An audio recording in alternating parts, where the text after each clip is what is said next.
சிறகடி காசை இன்னைக்கு எபிசோடில் அருண் முத்து சொல்லி தான் எங்கள் அம்மாவை கார் ஏற்றி கொலை பண்ணான். அதனால் இந்த சாக்கை வச்சு எப்படியாவது முத்துவை பழி வாங்கணும்னு அருண் ஒரு பக்கம் பெரிய திட்டம் திட்டாரு.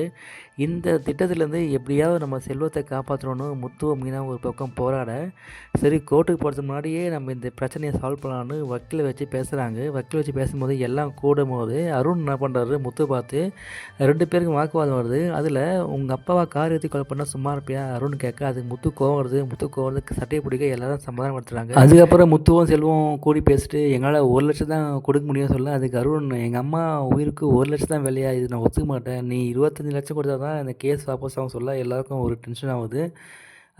முத்து அவங்க ஃப்ரெண்டு செல்வத்துக்காக பேசுகிறாரு. கார் டிரைவர்லாம் சும்மா எவ்வளோ கஷ்டப்படுவோம் தெரியுமா, நைட்டு பக்கம்லாம் கஷ்டப்படுவோம், சில டைம் வந்து சாப்பிடாமே கார் ஓட்டின்னு இருப்போம், குடும்பத்தை விட்டு போயிட்டு ஒரு நாள் காலையில் வீட்டுக்கு வருவோமா வந்து டவுட்டாக தான் வருவோம். அது பேசும்போது எல்லாருக்கும் ஒரே கஷ்டமாக இருக்குது.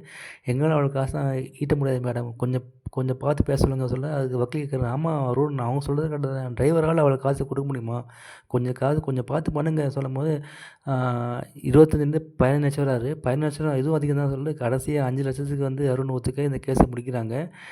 இனிமேல் தான் வந்து இந்த கேஸை அடுத்த லெவல் என்ன போகுது நம்ம பார்க்கலாம். இந்த ரிவ்யூ உங்களுக்கு பிடிச்சா லைக் பண்ணுங்கள், அப்படியே நம்ம சேனலையும் சப்ஸ்கிரைப் பண்ணிக்கோங்க. மீண்டும் நம்ம நாளைக்கு பார்க்கலாம் மக்களே.